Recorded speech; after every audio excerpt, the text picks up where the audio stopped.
रात काफी हो चुकी थी लेकिन आर्यन की आंखों में नींद नहीं थी। उसका मन बार बार अनवी की ओर जा रहा था। वो उससे बात करना चाहता था, उससे मिलना चाहता था। उधर अनवी भी बिस्तर पर लेटी हुई थी। दिन भर की थकान की वजह से उसे पहले नींद आ रही थी, लेकिन नहाने के बाद उसकी सारी थकान जैसे गायब हो गई। अब उसे नींद नहीं आ रही थी। उसके मन में भी बस एक ही ख्याल था कि किसी तरह आर्यन से मिले। लेकिन समस्या यह थी कि सुहानी उसके पास सो रही थी, इसलिए उसे डर लग रहा था कहीं वो जाग ना जाए। अनवी जानती थी कि आर्यन भी उससे मिलना चाहता होगा, लेकिन वो यहाँ नहीं आएगा, इसलिए उसने खुद ही जाने का फैसला किया। अनवी धीरे धीरे बिस्तर से उठी, बिना आवाज किए कमरे से बाहर जाने लगी। लेकिन जैसे ही वो दरवाजे के पास पहुंची, उसके कदम अचानक रुक गए। देखा कार्तिक और रुद्र अभी भी आर्यन के कमरे के आसपास टहल रहे थे। यह सोचकर अनवी वहीं खड़ी रह गई और सोचने लगी कि अब क्या किया जाए।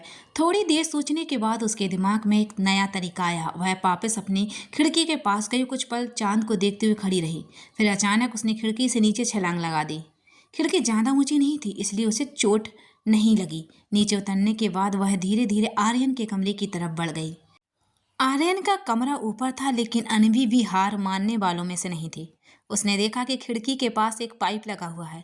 बिना ज्यादा सोचे उसने उसी पाइप को पकड़कर ऊपर चढ़ना शुरू कर दिया। वह सावधानी से धीरे धीरे ऊपर चढ़ रही थी। कुछ ही देर में वह आर्यन के कमरे की खिड़की तक पहुंच गई। वहां पहुंचकर उसने राहत की सांस ली और धीरे से खिड़की खटखटाई। अंदर बैठे आर्यन को हल्की सी आवाज सुनाई दी। वह तुरंत उठकर खिड़की के पास गया और जैसे ही उसने खिड़की खोली, सामने अनवी को देखकर चौंक गया। अनवी ने उसे घूरते हुए कहा, अब देखते ही रहोगे या मुझे ऊपर भी खींचोगे? आर्यन जल्दी से संभला और उसे अंदर खींच लिया। फिर हैरानी से बोला, तुम इतनी रात को यहाँ कैसे आई? अनवी मुस्कुराते हुए बोली, अभी तो देखा तुमने, फिर भी पूछ रहे हो? आर्यन थोड़ा नाराज होकर बोला, मैं ये पूछ रहा हूँ कि ऐसे क्यों आई? दरवाजा भी तो होता है ना घर में। अनवी हंसते हुए बोली, एक बार ट्राई करके देखो, खिड़की से आने में बहुत मजा आता है। आर्यन ने माथा पकड़ते हुए कहा, तुम ठीक तो हो? कोई ऐसे भी आता है क्या? अनवी शरारती अंदाज में बोली, हाँ, मैं पागल हो चुकी हूँ तुम्हारे प्यार में। फिर उसने हंसते हुए कहा, और वैसे भी मुझे ऐसे काम करने की आदत है। आर्यन ने हल्के तंज में कहा, हाँ, तुम बाकी लड़कियों की तरह नाजुक और शर्मीली थोड़ी हो। अनवी ने मजाक में कहा, ओह, तो आर्यन मेहरा को ऐसी लड़कियां पसंद हैं। फिर उसने फ़ोन निकालकर कुछ फ़ोटो दिखाते हुए कहा, देखो, ये लड़की बिल्कुल तुम्हारी पसंद की है। आर्यन कुछ बोलने ही वाला था कि अनवी ने बीच में है कहा, मैं इतनी मेहनत करके तुमसे मिलने आई हूँ। सोचा था थोड़ा समय साथ बिताएंगे, मीठी मीठी बातें करेंगे, लेकिन तुम तो बस डांट रहे हो। आर्यन मुस्कुराते हुए बोला, नहीं, मैं तो बहुत खुश हूँ कि मेरी मंगेतर कितनी बहादुर है, थोड़ी सी बेवकूफ़ भी। ये सुनते ही अनवी की आंखें फैल गईं। क्या तुमने मुझे बेवकूफ़ कहा? आर्यन हंसते हुए बोला, अरे बहादुर भी तो कहा है। अनवी गुस्से में बोली, ठीक है, मैं जा रही हूँ, अब बात मत करना मुझसे। और वह तुरंत वहाँ से चली गई। आर्यन उसे रोक भी नहीं पाया और सोचने लगा कि आखिर उसने ऐसा क्या कह दिया कि वह इतना गुस्सा हो गई। उधर अनवी गुस्से में बड़बड़ाती हुई जा रही थी, खुद तो कुछ करते नहीं और जब मैं मिलने आई हूँ तो मुझे ही डांटते हैं, ऊपर से बेवकूफ़ भी बोल दिया। मन कर रहा है अभी जाकर उसका गला दबा दूं। तभी सामने से रुद्र आ रहा। उसने अनवी की बातें सुन ली और मुस्कुराती हुई बोले, भाभी सब ठीक है ना? आप इतनी गुस्से में क्यों लग रही हैं? अनवी बोली, क्योंकि मैं बेवकूफ़ हूँ। रुद्र को हंसी आ रही थी, लेकिन उसने खुद को संभालते हुए पूछा, आपसे ये किसने कहा? अनवी बोली, तुम्हारे प्यारे भाई आर्यन ने। अब जाकर उसी से पूछ लो पूरी कहानी। और वह वहां से चली गई। अनवी के जाते ही रुद्र जोर जोर से हंसने लगा। कुछ देर बाद वह खुद को संभालते हुए आर्यन के कमरे में पहुंचा। बोला, आर्यन भाई, अभी अनवी भाभी आई थी क्या? आर्यन ने कहा, हाँ, लेकिन तुम्हें कैसे पता? रुद्र हंसी रोकते हुए बोला, अभी बाहर मिली थी, आपको गधा कह रही थी और आपका गला दबाना चाहती हैं। इतना सुनते ही पीछे से जोर जोर से हंसी की आवाज़ आई। दोनों ने पीछे मुड़कर देखा तो कार्तिक पेट पकड़कर हंस रहा था। आर्यन ने गुस्से से उसकी तरफ देखा, लेकिन कार्तिक को कोई फर्क नहीं पड़ा, वह बस हंसता ही जा रहा था। तभी रुद्र ने कहा, भाई, भाभी सच में इस बार बहुत ज़्यादा गुस्से में थी। यह सुनकर कार्तिक थोड़ा गंभीर हुआ और बोला, लेकिन हुआ क्या? रुद्र ने कहा, आर्यन भाई ने उन्हें बेवकूफ़ कह दिया। यह सुनते ही आर्यन की आंखें बड़ी हो गईं। कार्तिक ने उसकी तरफ देखते हुए कहा, क्या तुमने अनवी को बेवकूफ़ कहा? आर्यन ने सारी बात समझाते हुए कहा, मैं तो बस मजाक कर रहा था। कार्तिक ने सिर हिलाते हुए कहा, बेवकूफ़ अनवी नहीं, तुम हो। वो इतनी मेहनत करके तुमसे मिलने आई थी और तुमने उसे डांट दिया। तुझे इस बारे में बड़ी समझ है, फिर तुम ही कोई बेहतर तरीका बता दो। वैसे इतना अनुभव आया कहाँ से? रुद्र हंसते हुए बोला, क्या बताऊँ, मेरी पहले से ही 3 गर्लफ्रेंड हैं, इसलिए शायद मुझे इन सब मामलों की थोड़ी ज़्यादा समझ है। यह सुनकर कार्तिक ने हैरानी से उसकी ओर देखा और बोला, तुम कॉलेज पढ़ने जाते हो या ये सब करने? रुद्र ने मजाकिया अंदाज में जवाब दिया, मैं क्या करूं, लड़कियां खुद ही मेरे पीछे पड़ जाती हैं। इतना कहकर उसने अपना फ़ोन निकाला और कार्तिक को दिखाते हुए बोला, देखिए कितने सारे मैसेज आए हुए हैं। आर्यन ने झुंझला कर कहा, तुम दोनों ये बातें बाद में करना, मेरी परेशानी का हल निकालो, सोचो कि मैं अनवी को कैसे मनाऊं। उसकी बात सुनकर दोनों कुछ पल के लिए शांत हो गए। कमरे में थोड़ी देर सन्नाटा छाया रहा। तभी रुद्र के चेहरे पर हल्की मुस्कान आई और उसने कहा, एक तरीका है, शायद काम कर जाए। आर्यन तुरंत उत्साहित होकर बोला, क्या तरीका है, बताओ। रुद्र ने आराम से कहा, अभी तो हमें सो जाना चाहिए, मैं अपना तरीका आपको सुबह बताऊंगा, बल्कि सिर्फ बताऊंगा नहीं, करके दिखाऊंगा। आर्यन ने अधीर होकर कहा, ये कैसी बातें कर रहे हो, मेरा मन अभी अन्वी के पास जाकर उसे मनाने का कर रहा है। रुद्र ने शांत स्वर में समझाते हुए कहा, भाई अभी रात के 2 बज रहे हैं, इस समय अगर आप गए तो हो सकता है भाभी सो रही हो, और अगर वो इस वक्त जाग गई तो शायद और ज़्यादा नाराज हो जाएंगी। कार्तिक ने भी सहमति जताते हुए कहा, मुझे भी लगता है कि रुद्र सही कह रहा है, अभी बेहतर यही होगा कि सुबह तक इंतजार कर लो। आर्यन ने गहरी सांस लेते हुए कहा, ठीक है, लेकिन अब तो मुझे नींद ही नहीं आएगी। कार्तिक ने मुस्कुराते हुए मजाक में, तो क्या मैं तुम्हें लोरी सुनाकर सुलाऊं?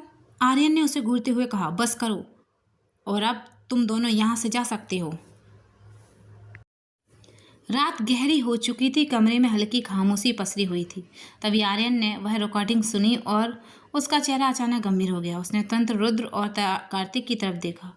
उसकी आंखों में चिंता साफ दिखाई दे रही थी। वह बेचैन होकर बोला, अब मैं क्या करूं? अनवी सच में मुझसे नाराज हो गई है, उसे कैसे मनाऊं, समझ ही नहीं आ रहा। तुम दोनों ही कोई तरीका बताओ ताकि मैं उसे मना सकूं। कार्तिक ने सहज अंदाज में कहा, इतनी सी बात है, सुबह होते ही तुम अनवी के लिए फूल और कोई अच्छा सा गिफ्ट ले जाना, फिर आराम से उससे माफ़ी मांग लेना, यकीन मानो सब ठीक हो जाएगा। रुद्र ने धीरे से सिर हिलाते हुए कहा, मुझे नहीं लगता कि ये तरीका काम करेगा। अनवी भाभी का स्वभाव देखकर लगता है कि वो गिफ्ट या पैसों से जल्दी प्रभावित होने वालों में से नहीं है। उन्हें अपनी इज्जत आत्मसम्मान ज़्यादा प्यारा है, इसलिए सिर्फ गिफ्ट देने से शायद वो ना माने। कार्तिक ने हल्की मुस्कान के साथ उसे देखा, बोला, अच्छा, तुम्हें हर हाल में उसे मनाना है। उसने मन ही मन सोचा कि सगाई के दिन ही उसने अनवी को दुखी कर दिया। यह सोचकर वह तुरंत उठकर रुद्र और कार्तिक को जगाने लगा, लेकिन दोनों गहरी नींद में सो रहे थे। यह देखकर आर्यन को झुंझलाहट होने लगी।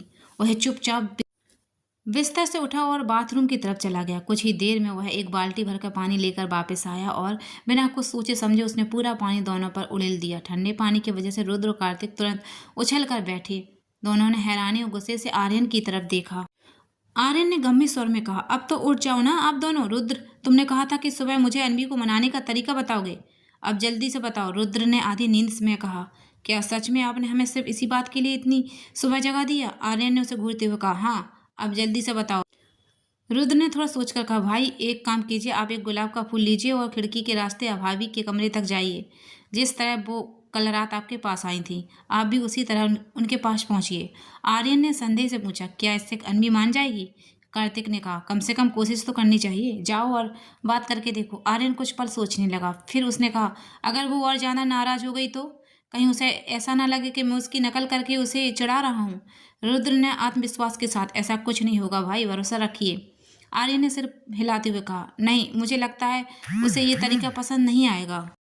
तुम दोनों आराम से सो जाओ, मैं खुद ही उसे मनाने जा रहा हूँ। कार्तिक और रुद्र ने हामी में सिर हिलाया और फिर से बिस्तर पर लेट गए। आर्यन कमरे में से बाहर निकल गया। बाहर आते ही उसने बहुत सारे गुलाबों का बड़ा सा बुक मंगवाया और अपने हाथों से एक छोटा सा कार्ड बनाने लगा। थोड़ी देर में फूल आ गए। आर्यन ने बुके लिया और सीधे अनवी के कमरे की तरफ चला गया। अनवी अभी भी सो रही थी। आर्यन धीरे से कमरे में गया और उसके बिस्तर के पास बैठ गया। वह कुछ देर तक चुपचाप उसे सोते हुए देखता रहा। फिर उसने अपना फ़ोन निकाला, किसी को कॉल करते हुए कहा, मुझे अभी बहुत सारे गुलाब चाहिए, जल्दी से मैडम के कमरे में लेकर आओ और साथ में एक फ़ैन भी ले आना। थोड़ी देर में एक आदमी सारा सामान लेकर अनवी के कमरे तक पहुंचा। आर्यन ने उससे सामान लेते हुए धीरे से कहा, ठीक है, अब तुम जा सकते हो। दरवाज़ा बंद होते ही आर्यन ने जल्दी जल्दी फूलों को सजाना शुरू कर दिया। उसने आधे फूल अनवी के बिस्तर पर बिखेर दिए और बाकी फूल पंखे के पास रख दिए। फिर उसने धीरे से पंखा चालू कर दिया। कुछ ही पल में हवा के साथ गुलाब की पंखुड़ियाँ उड़ने लगीं और अनवी पर फूलों की हल्की हल्की बारिश होने लगी। फूलों की हलचल से अनवी की नींद खुल गई। आंखें खुलते ही उसने अपने आसपास हर तरफ गुलाब देखे। कुछ पल के लिए वह हैरानी से चारों तरफ देखने लगी। तभी आर्यन उसके सामने आकर एक खास बुके लेकर खड़ा हो गया। जैसे अनवी की नज़र उस बुके पर पड़ी, वह एक पल के लिए बिल्कुल चुप हो गई। वह बुके बहुत ही खूबसूरत था। उसमें 1000 गुलाब सजे हुए थे और उसकी खुशबू पूरे कमरे में फैल रही थी। आर्यन धीरे से उसके पास आया, बुके उसके हाथों में देते हुए बोला, आई एम सॉरी अनवी। इसके बाद उसने एक छोटा सा कार्ड भी उसकी ओर बढ़ाते हुए कहा, ये कार्ड मैंने खुद बनाया है, बताओ कैसा लगा। आर्यन का इतना स्नेह भरा और ध्यान रखने वाला व्यवहार देखकर अनवी का दिल पिघल गया। उसके मन में आर्यन के लिए और भी ज़्यादा प्यार उमड़ने लगा। वह बस उसे गले लगाना चाहती थी। आर्यन ने मुस्कुराकर कहा, पहले कार्ड खोलकर पढ़ो तो सही, मैंने उसमें क्या लिखा है। अनवी हल्के से मुस्कुराई, बोली, ठीक है, 1 मिनट। उसने कार्ड खोला और पढ़ना शुरू किया। जैसे ही उसकी नज़र उसमें लिखे शब्दों पर पड़ी, उसका चेहरा खुशी से चमक उठा। उसके दिल में एक अजीब सी हलचल होने लगी। कार्ड में लिखा था, आई एम सॉरी अनवी, सगाई वाले दिन ही मैंने तुम्हें नाराज़ कर दिया। मैं सच में तुमसे बहुत प्यार करता हूँ। मैं वादा करता हूँ कि आज के बाद कभी भी तुम्हें बेवकूफ़ नहीं कहूँगा। आई लव यू अनवी। यह पढ़ते ही अनवी की खुशी का ठिकाना नहीं रहा। उसने तुरंत आर्यन को कस के गले लगा लिया और बोली, I love you so much Aryan, और इस सरप्राइज़ के लिए बहुत बहुत धन्यवाद। सच में तुम बहुत प्यारे हो। मैं खुद को बहुत खुशकिस्मत मानती हूँ कि मैं तुम्हारी पत्नी हूँ। अनवी की बातें सुनकर आर्यन कुछ पल के लिए जैसे स्तंभ रह गया। उसे उम्मीद नहीं थी कि इतनी छोटी सी बात से अनवी इतनी खुश हो जाएगी। फिर उसने भी उसे गले लगाते हुए कहा कि आई लव यू टू। तुम्हारी वजह से ही मेरी ज़िंदगी में खुशियाँ हैं, लेकिन मुझे सच में लगा था कि तुम इतनी जल्दी नहीं मानोगी। अनवी मुस्कुराते हुए बोली, देखो आर्यन, मैं बाकी लोगों की तरह महंगे गिफ्ट या फूल देखकर नहीं मानती, लेकिन अगर सामने वाले की आंखों में सच्चा प्यार, परवाह और दिल से पछतावा दिखाई दे जाए तो फिर माफ़ी के शब्दों की भी ज़रूरत नहीं पड़ती। आर्यन हल्के से हंसते हुए बोला, ठीक है, अब जल्दी से तैयार होकर नीचे आ जाओ, कल के फंक्शन के बारे में कुछ बातें करनी है। अनवी ने सिर हिलाते हुए कहा, ठीक है, मैं थोड़ी देर में आती हूँ। आर्यन जैसे ही कमरे से बाहर निकला, उसी समय उसके फ़ोन पर एक मैसेज आया। उसने जैसे ही वह मैसेज पढ़ा, उसका चेहरा अचानक बदल गया। कुछ ही सेकंड में उसकी खुशी गायब हो गई और चेहरे पर चिंता साफ दिखाई देने लगी। आखिर उस मैसेज में ऐसा क्या लिखा था जिसने आर्यन को अचानक परेशान कर दिया? इसका जवाब मिलेगा अगले एपिसोड में।